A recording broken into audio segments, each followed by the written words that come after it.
another horror anthology from Amicus. This one's called The House That Dripped Blood. Let's watch.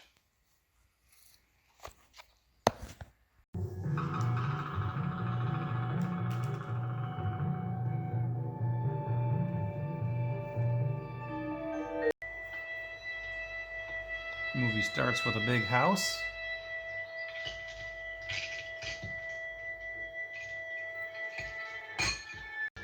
Where we learn that a film star has disappeared. Thank you. Well, he then tells the story of the house. There's a history to it. This is a writer and his wife moving in. Yeah. He's writing a book about a serial killer, a strangler, who he names Dominic.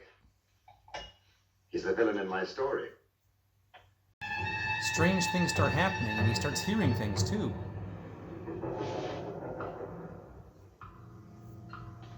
And later on outside, he spies this guy who looks stunningly like his serial killer Dominic from his book. Is he losing his mind? He tells his wife, and she thinks he's nuts. Didn't you hear that? He laughed. He then sees an image of Dominic strangling his wife. No, get away from me! I saw him, it was Dominic. It wasn't Dominic. It was you. He sees a psychiatrist. But that character is only a creature of your imagination. It is not real to believe. And then Dominic sneaks in and strangles the psychiatrist. But he doesn't.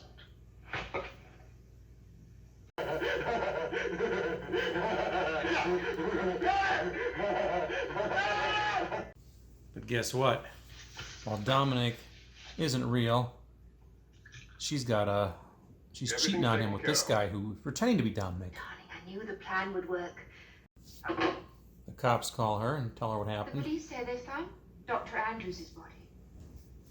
But Charles has been strangled as well. Oh, that's right. Both of them are quite dead. Called Richard. He was only supposed to kill the psychiatrist, though. Dominic. Now apparently he's turned into the real Dominic.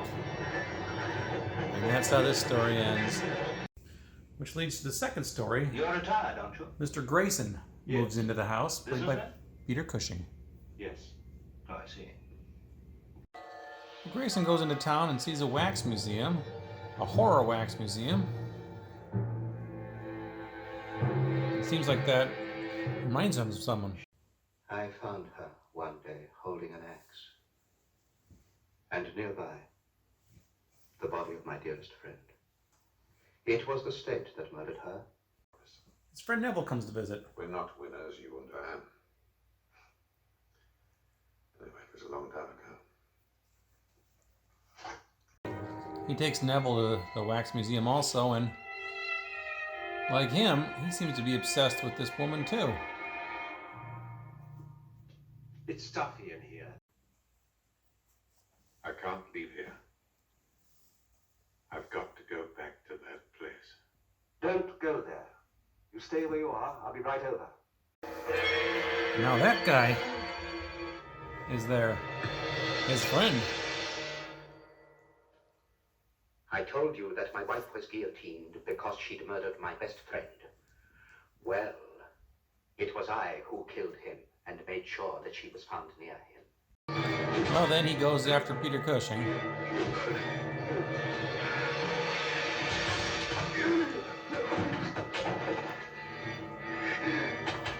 And although we don't see his demise, you can kind of guess how it's going to occur. The next day, someone else comes to visit.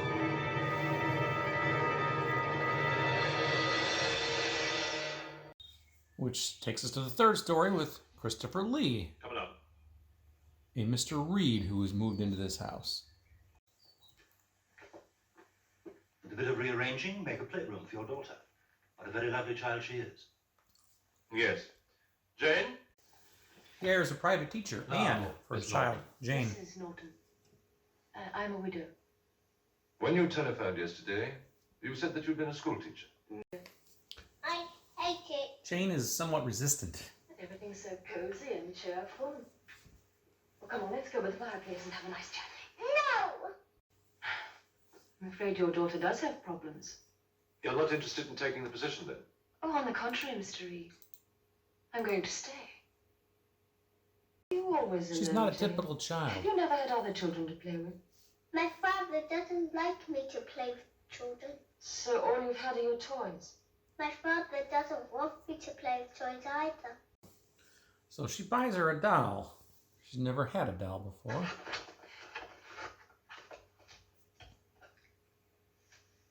But Dad doesn't Where did this come approve. from? You gave me permission to buy some toys. Educational toys, Mrs. Norton. Not this. Why do you treat her like this? Is it because you blame her for what happened to your wife? No, I was glad when she died. Glad. Yes, glad.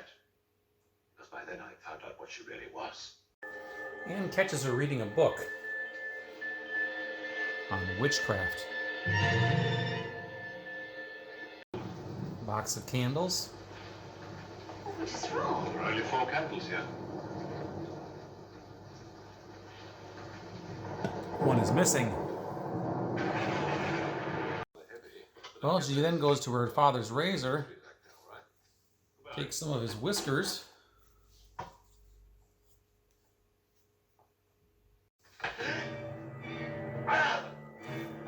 I think there's voodoo going on here.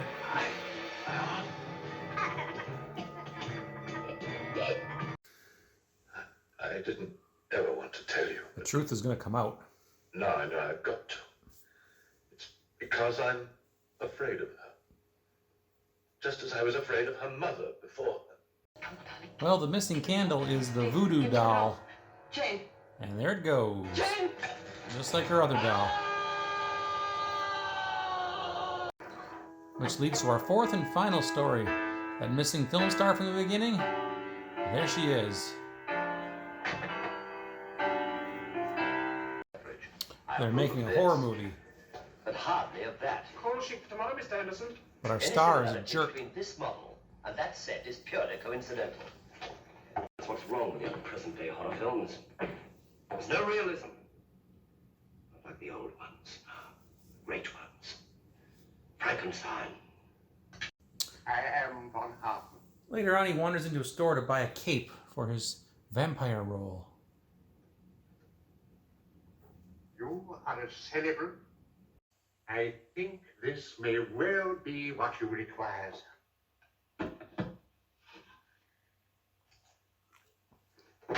Try it on.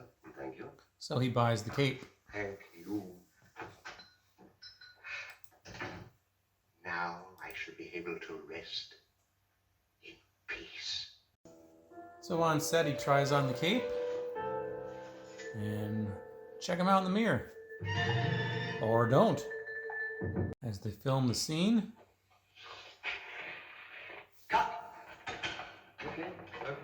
But he doesn't cut.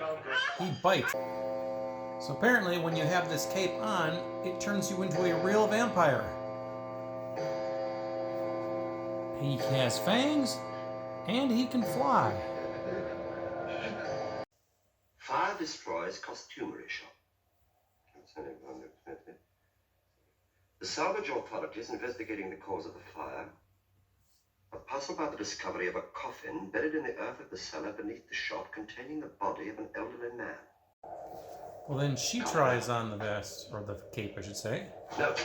No, Carl. Carl, don't put that on. You'll turn into a vampire. Welcome to the club. Carl! What's happened? One of the investigators doesn't buy any of it Please. and insists on going to check it out for himself. Well, he goes to check it out himself and he finds Mr. Henderson vamped out in the basement. But he actually is able to get the upper hand thanks to a wooden stake.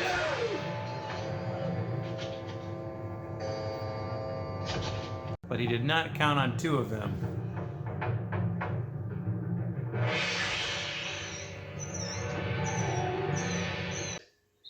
It reflects the personality of whoever lives in it and treats him accordingly.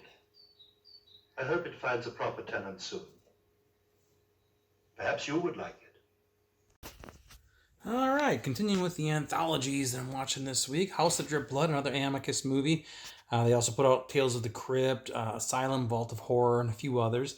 This one came out in 1971, I believe. Peter Cushing's in this one, Denholm Elliott, and Christopher Lee, Ingrid Pitt.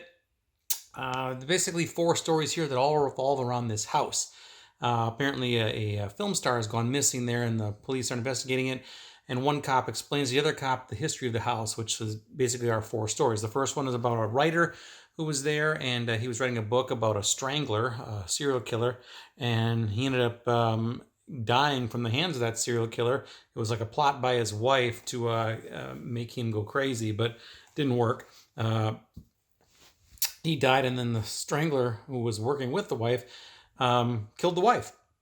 The second story was Peter Cushing, and he got infatuated with this wax figure in a museum, and his friend came to visit. They both became fixated on it, and then they both ended up dying at the hands of the curator of the museum, getting beheaded, and their heads were on the platter there. So that's how that one was. The third story, Christopher Lee and his daughter Jane move into the house. He hires a teacher to teach Jane. He doesn't really trust Jane, though. We find out that Jane is kind of a witch, like her mother was. Her mother's dead now. And Jane starts using a candle to make a voodoo doll of her dad and kills him. That's how that one ends. And then the fourth and final story, we actually see the film star, what happened there. They were making a vampire movie within the castle or this house or whatever the hell you call it. And Ingrid Pitt is the leading lady in this movie. Well, the guy goes to buy a vampire cape from this little shop. Turns out whenever you wear this cape, it actually turns you into a real vampire. So he doesn't believe it at first, but then he invites Ingrid Pitt over later on to tell her about it. And it doesn't work. Turns out he has a studio cape. She puts on the real cape and says, we know about this and we've wanted you to join us for a long time. She vamps out, bites him, and then that's how that one ends. Then we cut back to the cops. One of the cops wants to go check out the house by himself. He does so. He goes in the basement, finds the coffin of Mr. Henderson, the vampire. He manages to stake him, but then Ingrid Pitt comes out, turns into a bat, and it presumably kills him. That's how that kind of ends. Then the last thing we see is a real estate agent talking about the personality of the house, blah, blah, blah. So anyway, that is The House That Dripped Blood, another like an Amicus film, like I said. This is a pretty good movie. I like this one quite a bit. In fact, all these Amicus ones seem to be great. I really enjoy them. So anyway, that's enough. Check it out. Let me know what you think about it. Leave some comments down below. It's The House That Dripped Blood. Do you like it? I do. Watch it. Bye.